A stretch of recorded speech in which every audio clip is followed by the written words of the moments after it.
Welcome to episode 7 of the Pogue McGoal podcast. Oh, it's a beautiful goal, isn't it? A beautiful goal. What a save! Messi enganchó como le gusta, él probó con zurda. Morta again, another time, the shot on the foot of it! Oh, what a goal! What a goal that is! What a goal from David Beckham! Zinedine, passa.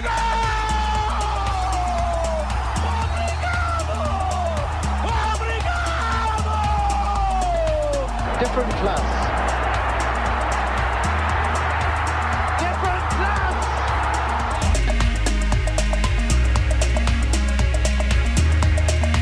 My name is James Carew, co-editor of Pogue McGoal website and magazine. And you're listening to the 7th edition of the podcast, accompanying the release of our latest print issue. 64 pages of football culture, history, design, art and more. Each episode features a contributor to the magazine as we explore in more detail the story they've brought to life, as well as other aspects of the game that brings the world together. To date on the podcast, we've featured a bomb scare at Old Trafford, Pavel Nedved's 1 in a billion knees, Bohemians and the Spanish flu, Brazil women's struggle for respect, and how reunification has impacted former giants of the old East Germany. Toggle back wherever you get your podcasts and get in touch to let us know your thoughts and comments on social media at Pogue McGoal. And you can now order your copy of issue 6 of the Pogue McGoal magazine from poguemcgoal.bigcartel.com. On today's episode, this time we're exploring football in France with the author of the article The Man Who Made France Beautiful, a tribute to Michel Hidalgo, who coached Les Bleus for some of their greatest games. But first, I'm delighted to welcome back my co-host Joe Phelan, a writer and editor based in London, whose most recent work has featured on the Vice website and who made the most of his lockdown in 2020 by challenging himself and completing the achievement of reading 52 books in 52 weeks. Welcome back, Joe. Oh, thank you. I feel like I've got nothing to say now. You've spouted all my achievements. Well, to try and keep a positive spin as we progress into 2021, with increasing signs that the world may begin to open again as we see the rollout of vaccines, let me ask you, Joe, when we can return to live football in big numbers, what team or player are you most looking forward to seeing in the flesh? Well, as you know, I'm a Spurs fan, so it's probably not going to come as any surprise that I want to see Gareth Bale back. So when he came back to Spurs, it was a bit of a fairy tale moment, really. He's my favourite player of all time. And though it hasn't quite worked out yet, and if I'm honest, I don't expect it to work out in the long term either, but just seeing him back in a Spurs shirt and seemingly enjoying himself, it was something I didn't expect. So I'd absolutely love to get to see him in the new stadium as well. I for some reason, I just don't think it's going to happen though. I either think we're not going to get back in this stadium this season, or I think Bale could end up going back early to Madrid, if I'm honest. So yeah, that's a very 2021 answer, isn't it? The thing I'm looking forward to is something that I just don't anticipate is actually going to happen. Yeah, you're always cheery, Joe. But anyway, sorry. I think my choice would be you have to try to see Messi in the flesh, don't you? Preferably in Barcelona. I think Messi at the Etihad is not as exciting as Messi at the Nou Camp, but we'll wait and see. But he seems so sad now, though. He doesn't even seem to be enjoying his football. Surely wait till he's having a lovely time at PSG, go and have a weekend in Paris, watch him hanging out with Neymar again. The perfect segue, because I'm delighted that our guest today is Jeremy Smith, a writer who was featured in The Guardian, on CNN and TalkSport, amongst others, and is co-founder of French Football Weekly, the English language website and podcast dedicated to French football. Welcome to the Pogue McGoal podcast, Jeremy. Thanks very much. Thanks a lot for having me. Let's ask you the same question. When we can get back into stadiums, what player or team would you go watch first? I see you're a Brighton and a Mets fan. Yeah, I mean, as a Brighton fan, I think I'm going to give a sort of similar answer about looking forward to something I'm not really looking forward to. Because, my first choice would be go down to the Amex and watch Brighton, but we haven't won a home match all season. We only won one the whole of 2020. So Yeah, I'd want to go back there, but I wouldn't be going with any confidence at all. And I think Gareth Bale, I think he's only scored one Premier League goal since he's been back. And obviously that was a winner against Brighton as well. I wasn't going to bring that up, but what a header. So in each episode, we like to ask our guests, what is it that got them interested in football? And I'll ask you that, Jeremy, but then progress it into how you got interested in French football. Sure. So, well, I mean, what got me into football, I guess the same as anyone else, really. Just, it's everywhere. My dad was into football, so some of the earliest memories just sitting watching matches with my dad, and probably at first not really knowing what was going on, and then probably picking the wrong team to support, and then sort of I guess like a lot of people, World Cups sort of really get you even more into it, especially when you start collecting Panini sticker albums, that kind of thing. So yeah, just sort of brought up following Brighton because it's where I was from and it was a team my dad supported. The first matches I went to were down at the old Goldstone ground. And then French football, just because I'm half French. My mum's French, I've got dual nationality. So Right. I sort of always followed a little bit of French football in passing. And then again, during a couple of World Cups, or there was a World Cup where I happened to be in France and France were doing pretty well. And that just got me into that. And sort of, I'm not really sure why, but for a long time I kind of supported England and France, and gradually it just became more and more France. And then sort of more recently, even though I've always followed French league football in terms of sort of wanting to get into the writing and the podcasting, I just thought there's so many people covering Premier League football, I might as well use my knowledge of French football and the fact that I speak French to sort of create a bit of a niche for myself. But it's just sort of following up the interest that I had anyway and making a little bit more of it. And now, if France played England, who are you shouting for? France every time. Well, I'll join you with that. Maybe certain sports, maybe it might be different, but football, definitely always France. We don't get too exposed to French football in this part of the world. And obviously, PSG has become this behemoth with the money that has gone in there. What is the reaction to that, to PSG becoming this giant in the same way that Munich is FC Hollywood and the money that's gone into Man City? Has it skewed French football and the public who watch it? I think you have to say at the moment it's definitely skewed it. I mean, I know Monaco won the league a couple of years back, but generally since PSG have had the money and won their first title, they've pretty much won every trophy going. Obviously, they've got money to buy players like Neymar or Mbappe that no other French club can.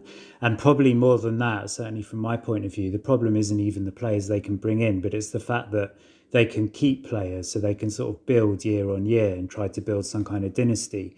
Whereas every other French club, they're basically a selling club. So, Lyon have got a brilliant conveyor belt of young players.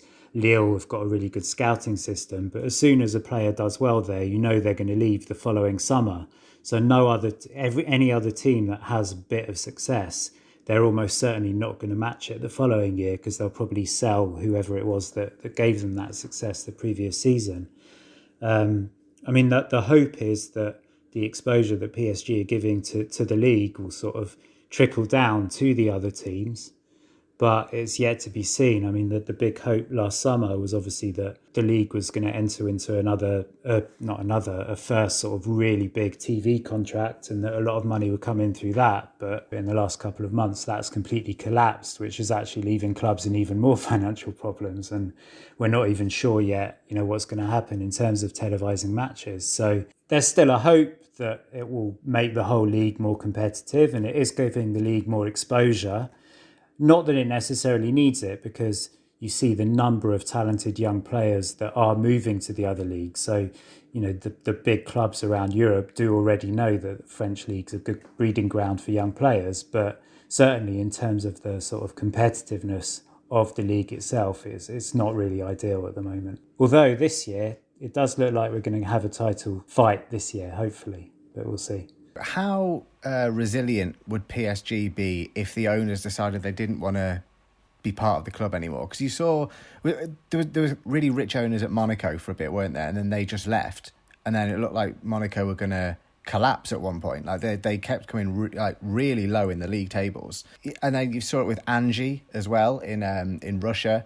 So I'm just wondering, like, if those owners pull out, would PSG still be a force to be reckoned with? Like, do they still get a lot of fans, or would they struggle? So like, Monaco has always been a bit of a quirky team because they've always been, or club, because they've always been connected to the royal family there. So often, before Russian owners came in, it was the royal family that was able to chuck in some money or bail them out when there was a bit of a problem. And it's weird because there's barely any fans there, because obviously hardly anyone lives there. The people that do live there are probably mostly foreign people who just are there for tax breaks or whatever. But at least they have a bit of a sort of rich footballing history. PSG actually, although they're a relatively new club, they're only sort of 50 years old, they do have a very strong fan base. Beforehand, it was sort of, I guess, more of a sort of British style, sort of traditional fan base of like Parisian working class who go there to forget about everything else and have fun on the terraces or whatever. And it even led to sort of a few hooligan problems. And I think, maybe a good analogy in England is probably more like Chelsea, that since the money's come in, I think a lot of the fan base has become a little bit more sort of gentrified. And, you see a lot more kind of, I don't know, famous people there wanting to be seen. You've got Nicolas Sarkozy trying to, steal some of the reflected glory, all that kind of thing. So I think that there's a bit of tension between the old fans and the new fans.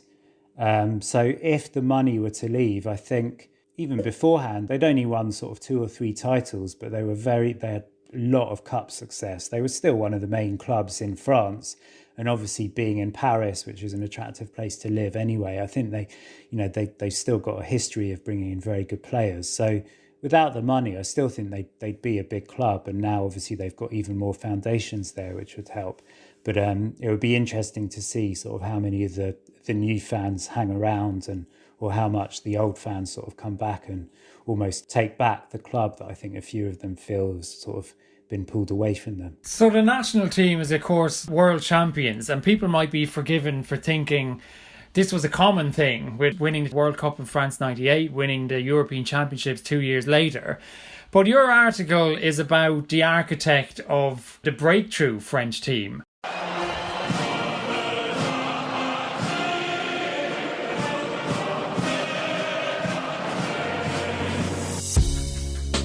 Il était l'architecte de la première grande victoire de la France, Michel Hidalgo.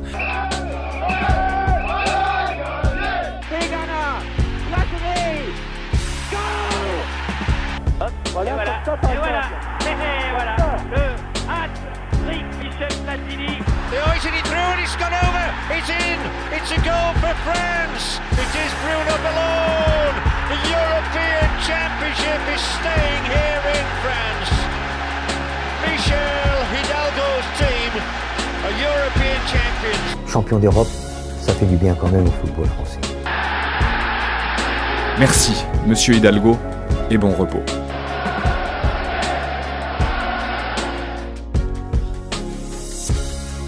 And your article in issue 6 is about Michel Hidalgo, who was the coach for some of France's greatest games. I've loved reading this article and reading it again in preparation for today, and especially the opening, because you took us back to the start of the lockdown of 2020 and just how, as they did everywhere else, French TV started to show some of those iconic games, but it was bookended by the 87th birthday of this man and sadly the passing of him. Yeah, so as you said, like France, even now, I mean, there's a lot of people who would say that it's not really a big footballing nation. I mean, there's certainly sort of barely any tradition of sort of away fans, and it's certainly nowhere near as big as in England or Germany or Italy, for example. It's kind of everyone's second favourite sport, but a lot of people would, certainly in terms of like attachment to teams, it's not the same. And for a long time, that was quite well borne out by France's results. I mean, they got to the World Cup semi-final in 1958, but that's pretty much the only success they had in the World Cup. Even now, they haven't got a great record, certainly for winning European club competitions. So they were in a bit of the wilderness, I guess, until kind of 1976, when Michel Hidalgo came in as the coach. And it happened that at exactly the same time, Michel Platini came in as player and quite a few other sort of very talented players. And the coach and these players together, managed to kind of start building a sort of football heritage for France, which was kind of gradual. It started with qualification for the 78 World Cup, which was already the first France qualification for 12 years. Then obviously 82 and the sort of tragedy of, as the French would call it, of the semi-final defeat against West Germany. And then obviously the peak was 84 and winning the European Championship. But certainly I think any French fan would say that all of the success that has come since then all started with Michel Hidalgo, Michel Platini and that team that sort of took France from nowhere to European champions. I'm struck by that. You say it in the piece. Hidalgo himself said France was a small footballing nation, and players, it may have been Platini, said when they went to places like Eastern Europe, coming away with a draw was seen as a good result. So France was not this powerhouse in world football. Reading it, I was struck by the similarities with Ireland and Jack Charlton, actually. Not so much in the style stakes. I think Jack was about results and Hidalgo was about performance. It just happens that we also lost Jack Charlton in 2020, and the outpouring of affection for him. Your piece also ends with a reunion of players who would turn up to meet this man who brought them on this great journey, and it was similar with Irish players who did the same thing. It was also interesting that you said it was a result in the 1982 qualifiers where France beat Holland. In actual fact, France lost to Ireland in that qualifying campaign. But Platini said that was the game that started everything. It was the philosophy of Hidalgo. I think you said he plays 3 attacking players in midfield, and that's where it started from. And Platini himself pointed that out as a turning point. Yeah, the sort of the famous, not cliche, but the famous players or formation that's associated with this team is the carré magique, the sort of magic diamond or magic square, which was made up of a couple of the players sort of chopped and changed, but the main ones were Platini, Alain Giresse, Jean Tigana, and then 82 certainly the other one was Giangini, and then he was replaced by Louis Fernandez. Basically that was France's midfield. Funnily enough, very similarly to both 98 and arguably 2018, they won without any striker scoring that many goals, because the midfield was so good that they didn't really need them. And in 84 Platini from midfield scored 9 goals in 5 games, which is a fantastic record. But yeah, it all kind of started off in qualifying for 82, where I think that there was a match where Platini was injured, so Giresse came in and played so well that they felt that they couldn't drop him for the next match. And then Hidalgo, as you said, he was very much about playing beautiful football. To be honest, he probably thought he was so close to the sack anyway that he might as well go down in flames. And he played a really attacking formation, basically with 3 number 10s. It worked out brilliantly, and he pretty much stuck with that formation for the next 2-3 years, and all the success that came with it. As well, I think the article's brilliant as well. And one thing that I picked up on was that how his reign pretty much altered the French public's mentality towards the national side. So 40 years ago, you go to a team like, I don't know, Bulgaria, you'd lose, and they'd think, no big deal, we kind of expected that. But now I'd say they're not really happy with anything other than tournament victories. Is that fair to say? So like the whole idea of what is required of a French manager now, and the responsibility and the expectation that come with that, is just worlds apart from what it was maybe 2 or 3 generations ago. I think it's something with the French psyche. I mean, I mentioned in the article someone called Raymond Poulidor, and actually I think he passed away last year as well. This was a guy who finished, I think, 2nd or 3rd, like 7 or 8 times in the Tour de France, but was a lot more popular than any of the Tour de France winners, because France just love a romantic loser for some reason. And there's still an element of that, I think. And even in 2018, winning the World Cup, you would still have seen a lot of French pundits and even fans sort of saying, frankly, we'd rather not have won than winning with this kind of really pragmatic style, which, I mean, I think is unfair, first of all, because it's, you know, it's a winning business, and secondly, because actually I don't think the style was as bad as some people said, but that's another story. But definitely, I think, as I put, that the 1982 semi-final was a kind of tipping point, because that was sort of the ultimate in sort of tragic, romantic, valiant failure. Complete injustice, outplaying the West Germans, having a player almost killed by the West German goalkeeper who got away with it, and then obviously he's the one who's still on the pitch to save a couple of penalties in the shootout. And so that's sort of, that really is the kind of the tipping point, because, as I said, that a lot of people would still say that's their favourite France match. It still brought more emotions than any of the wins that have come since, but it sort of battle hardened the French, certainly in footballing terms. And since then, they don't want to feel that pain again. And arguably, I think a lot of, Deschamps, a lot of the current squad would say we wouldn't have won in 2018 if we hadn't experienced the pain of defeat in 2016 in the Euro final. And, I recommend anyone watching Paul Pogba's team talk in the changing room before the World Cup final against Croatia. It's all about sort of remembering how they felt in 2016 and how they don't want to go through that again.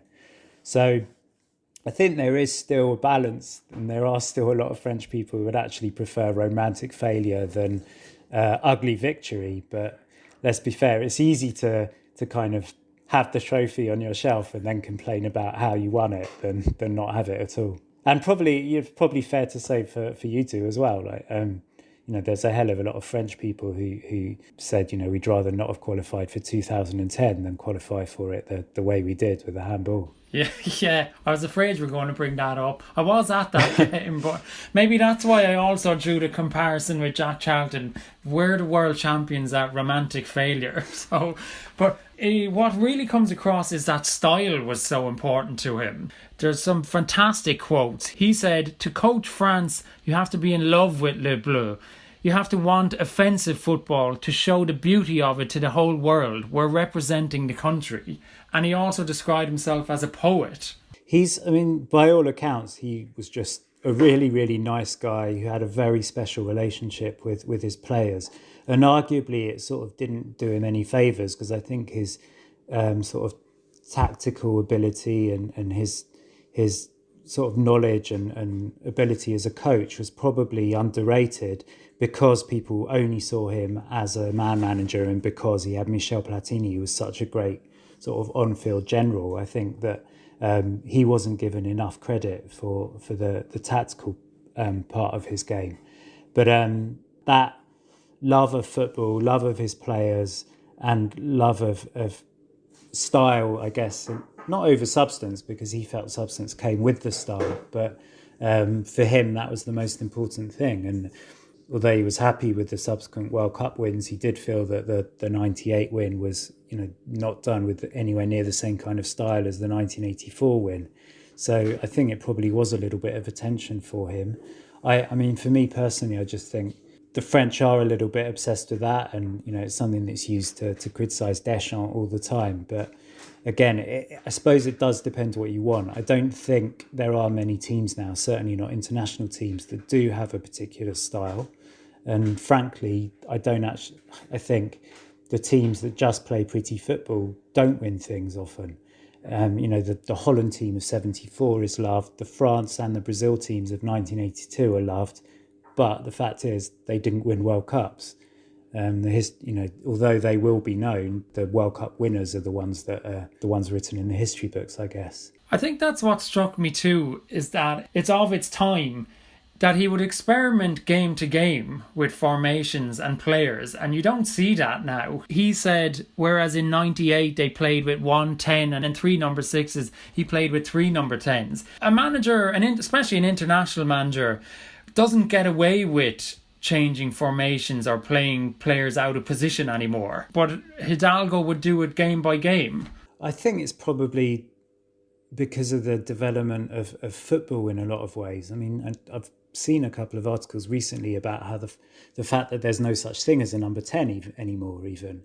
So, just having 3 available is already something pretty special. Then probably nowadays, I think it's fair to say with the money and the way football is, there's probably bigger egos. I mean, to be fair, you couldn't get much of a bigger ego than Michel Platini, even though it was sort of well warranted. But anyone who's kind of known as a good number 10, it's probably a struggle to, in England there was always that debate about why can't Lampard and Gerrard play together. I think it's because they were such sort of big fish in their clubs, and they didn't want to share that kind of glory or that position for the country. So I think that is an issue now, and I just think the demands of football currently, like the Champions League, is probably more important for most players than international football, rightly or wrongly. And you've got the Nations League. You don't have as many friendlies. I know friendlies are criticised, but I do think they can be important for sort of testing out formations and players. So I just think it's not that it was amateurish in those days, but I just think there was probably, although there was still pressure to do the job done, I don't think it's the same kind of pressure as now. So I think there was a lot more freedom on coaches and players to try more things, to be able to focus more on the style of football than the results. And yeah, I suppose the fact that France had never won anything before meant that the worst he could do was match everyone that had gone before him. Whereas a coach now, with the players they've got, with the reputation that France have got in world football now, if you don't win something or you don't do well, then you're a failure compared to previous coaches. How influential do you think this period in France's history was in instigating the next generation of stylish footballers? Because 3 of those stylish footballers of my childhood anyway were Henry, Cantona and Zidane. And they would have been the subsequent generation. So how influenced do you think they were by this style of football and by the relationship between Platini and the manager? I found out only sort of 2 or 3 or a couple of months ago that in the same way that West Germany semi-final in '82 is probably the sort of marquee France match, arguably in 1984 in the Euro win, the final was a little bit of a damp squib, but the semi-final against Portugal was in Marseille was an epic. It's one that France won in the last minute of extra time. I only found out a little while ago that Zidane was a ball boy in that match. Wow. So I think, being there on the side of the pitch when that happened can't fail to sort of influence you in some ways. And yeah, I think it's just, it's obvious that previous generations, certainly the ones that you sort of grow up watching and being inspired by and having those emotions, I think they're definitely going to have an influence on you. So, Cantona's a little bit older. He would surely have seen Platini in his prime, probably actually even played under him, possibly when Platini was France coach for a little while. And, certainly Mbappe would say that Henry was one of his heroes growing up. So that there's definitely that progression there. I mean, if you're a kid and you're seeing France lift trophies or get to World Cup semi-finals or whatever, it's definitely going to influence you. Going on Joe's point, I was also struck about how Hidalgo would have influenced coaches.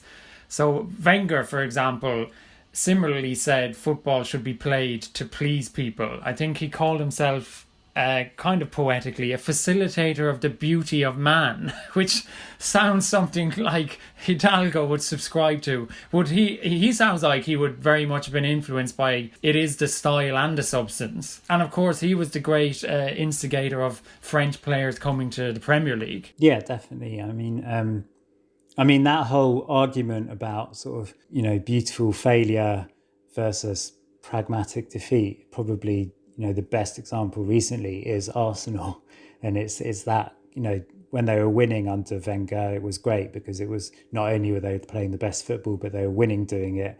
Then they're not winning anything, but they're still playing beautiful football, and they're trying to still sort of claim that they're the moral victors. But again, the fact is, when you're not winning trophies, it doesn't matter. So that there's always that tension, and yeah, I think Wenger, like Hidalgo, was able to, at least for the first half of his Arsenal career, was able to do both, which is fantastic. But I just, I do think it's getting harder and harder to do that. And, that's why Mourinho will carry on playing his style of football, because it did work. It worked for Deschamps. As a Brighton fan, we stayed in the Premier League playing really bad football with under Chris Hughton. Now we're playing beautiful football under Graham Potter, but we're in another relegation fight. And at the end of the season, if we do go down, I don't know what's better. I don't know if it's sort of going down, but at least being fun to watch, or grinding out 0-0s and 1-0s that keep us up. I'm not sure. Can I just pick up on Wenger being the facilitator of beauty? Because he lives about 5 streets away from me in Barnet, and he's currently having a massive row with Barnet Council because he wants to chop down an oak tree. So He clearly isn't a fan of all types of beauty. He's not a fan of nature. The only other question I had was, it's interesting how some teams national teams seem to fluctuate in quality, like Spain, Argentina, Italy, France. Sometimes they're great, sometimes they're very average. And then I'm a long-suffering England fan, and we're just continually second tier. And I wonder if there needs to be this sort of revolution in England, because we were just talking there about how this style of French football has carried on over generations, and a lot of people now expect that from France. I still don't think England have any sort of distinctive way of playing football. So maybe that's why none of these great players like Mbappe, like Henry, like Cantona, maybe that's why they're not coming through the ranks, is because they just don't have anything to specifically aspire to. I just wonder if England need to have a similar manager, and not just have Gareth Southgate, who's clearly a lovely boy, but he's not exactly mega passionate, is he? You wouldn't follow him into battle. He's not a poet. I think until even up to 98 and Zidane, even though I actually think his contribution to 98 is massively overrated. I think he was, in 2000, I think he was unbelievable. In 98, I think, he scored 2 goals in the final, but I don't think he did much until then. The 58 team was all about Raymond Kopa and Just Fontaine. Then there weren't any sort of marquee French players. And then in 84, there was obviously Platini. And then in 98, there was Zidane. I think since then, now it's hard to pick one player out. And that's what is France's strength, that they've got a lot of decent players now. But it took a while for that to happen. And I think it took Clairefontaine and the sort of, the kind of youth setup, the national youth setup from which kind of came about in the 80s. I think the same with Germany after they sort of failed in 2000, I think it was. They set up some kind of similar thing, and they focused a lot on really good training of coaches as well. I think England is starting to do that now with St George's, and the fact that they're, for the first time, I think it's something that France and Italy and Spain have been doing for a long time, but I think it's the first time that England are taking sort of under 17, under 18, under 21 world and European tournaments seriously. And you are seeing these players finally coming through. I think also the Premier League is an issue because there's so many foreign players that a lot of the young English players aren't getting a chance there. But I think they're starting to see a bit of a change. I honestly think a lot of it is just typical English arrogance, that I think for a long time they just thought, well, we invented football, we're the greatest nation in the world, we don't have anything to learn from anyone else. Even those famous shock defeats against Hungary in the 50s, they still didn't learn after that. And even up to arguably the 80s and 90s, it was still mostly sort of kick and rush, ugly football. Players like Glenn Hoddle, teams should have been built around players like Hoddle or Letizier, and they those kind of players were never trusted. I think now England are changing and starting to have a little bit more of a continental attitude to it. So the change in attitude and these young players coming in might be good for England, but frankly, I hope not. So what you potentially are saying there is that Brexit could be good for this because no more foreign players can come here. So got no choice but to build up the young English players through the ranks. I mean, it will be an accident, but yeah, I think that actually could happen. Like I said, I hope not. I mean, certainly if it's because of Brexit, don't want to get political, but I don't think England deserve any kind of success if it's based on Brexit, but there you go. Jeremy, we love having the piece in the magazine. I should also say in issue 5 you have another superb piece on the Nantes school, which maybe in a future podcast we'd have you back to talk about, which is just fascinating. It's been brilliant to learn of this man. As I said at the top, we kind of just assumed France was always a powerhouse. I think we can't leave without commenting on the illustration that accompanies it in issue 6 by Felix Whitlock. It's almost like religious iconography, where Hidalgo is lit up in the centre while everyone else around him is in shadow. And that was the purpose of his illustration, which was to reflect your article, to bring this man to the fore who did so much for French football. So I want to thank you for coming on today. It's been a pleasure having you. Thanks a lot. It's been really good fun. Yeah, it was brilliant. Thank you. And to you, Joe. Yeah, thank you. Thank you for having me back again. And that's it for the latest episode of the Pogue McGoal podcast. If you'd like to get involved, you can contact us on social media at Pogue McGoal and listen out for future editions with more guests who contributed writing, art, photography and more to both the magazine and website. If you like what you've heard, order your copy of the brand new issue 6 of the Pogue McGoal magazine from poguemcgoal.bigcartel.com. Join us next time on the Pogue McGoal podcast.